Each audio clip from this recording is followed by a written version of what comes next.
حضرت ذوالقرنین رضی اللہ تعالیٰ عنہ، اللہ تعالیٰ نے انہیں زمین میں اقتدار دیا تھا۔ 4 لوگ دنیا میں ایسے ہو چکے ہیں جنہیں اللہ تبارک و تعالیٰ نے پوری دنیا میں اقتدار دیا، ایک وقت میں پوری دنیا کا ایک ہی بادشاہ۔ 2 مسلمان تھے، 2 کافر۔ مسلمانوں میں حضرت سلیمان علیہ السلام اور جناب ذوالقرنین علیہ السلام، اور کافروں میں بخت نصر اور نمرود۔ یہ 2 لوگ ہیں جنہیں اللہ نے پوری دنیا میں اقتدار دیا، اور پھر اس کے بعد آنے والے وقت میں اللہ تعالیٰ امام مہدی کو سارا اقتدار عطا فرمائے گا، پوری دنیا کا۔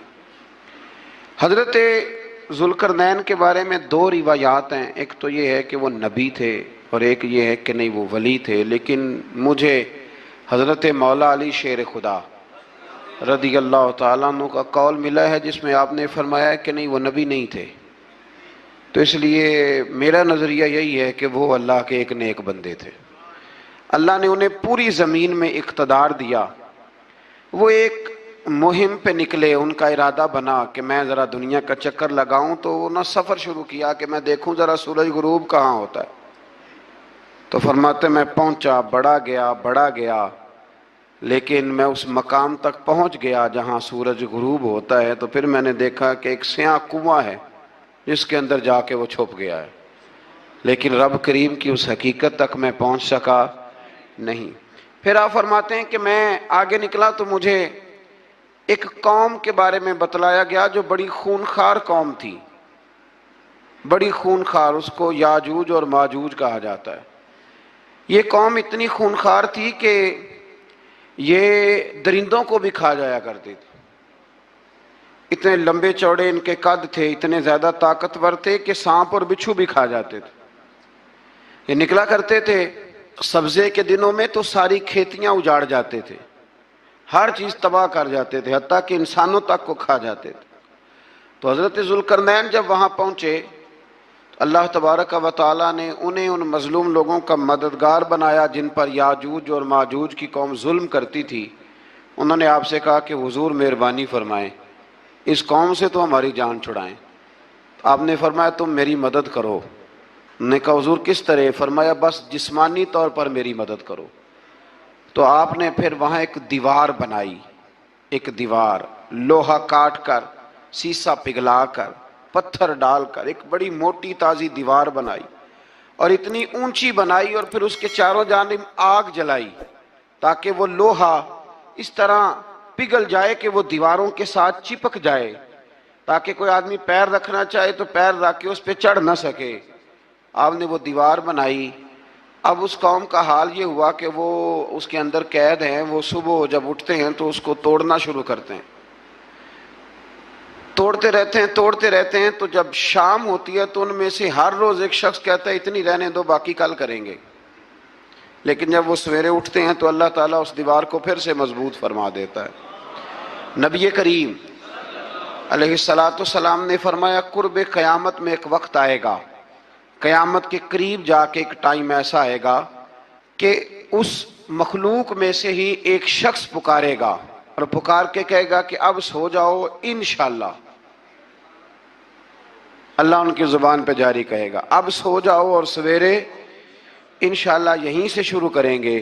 تو فرمایا وہ چونکہ انشاءاللہ کہیں گے تو پھر اللہ تبارک و تعالی اگلے دن اس دیوار کو وہیں پہ رکھے گا جہاں رات کو انہوں نے اسے چھوڑا تھا۔ اگلے دن وہ توڑیں گے تو دیوار ساری ٹوٹ جائے گی، اور پھر اللہ تبارک و تعالیٰ کا فضل ہوگا تو مسلمان کی طرف وہ بڑھیں گے، وہ قتل و غارت کریں گے، پھر سے وہی درندگی کریں گے۔ تو پھر حضرت عیسیٰ علیہ السلام ان کے لیے دعا کریں گے۔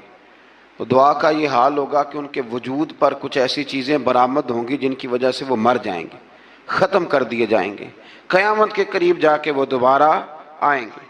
اس کے بعد پھر اللہ تبارک و تعالیٰ نے سورہ کہف کی آخری آیات میں 7 سمندر اور ان جیسے اور بھی آ جائیں، فرمایا 7 سمندر ہوں اور ان جیسے اور بھی آ جائیں، اور مل کر وہ روشنائی بن جائیں تو میرے رب کے کلمات ختم ہونے سے پہلے سمندر ختم ہو جائیں گے۔ اور آخری آیت میں اللہ تعالیٰ نے فرمایا کہ اے رسول صلی اللہ تعالی علیہ وسلم آپ کہہ دیجئے کہ میں تمہاری طرح ہی ایک